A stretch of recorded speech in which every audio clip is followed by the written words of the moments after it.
ఇదేం పాపం ఆ కేసు పెట్టుకొని కూర్చుంది అది గృహహింస కేసు. మీరు కోర్టుకు తిరగాల్సి వస్తుంది నాయన. విన్నారా? మీ ఇంటికి వచ్చారు, వాళ్ళు ఉన్నారు, వీళ్ళు నా దగ్గర నాటకం చేస్తారు. నవీన్కి నేను ఫోన్ చేస్తే ఇక్కడ ఉన్నారా అన్నారు. చెప్పండి, ఎందుకు ఇట్లా చేస్తారు?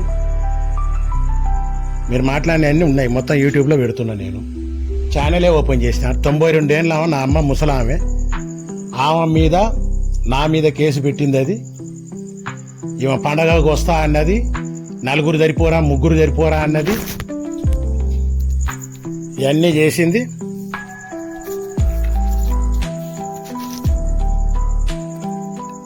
ఎందుకు అబద్ధాలు ఆడాలని నా దగ్గర అట్లా? రేపు మీకు వస్తాయి నోటీసులు బాంబేకి, ఓకేనా?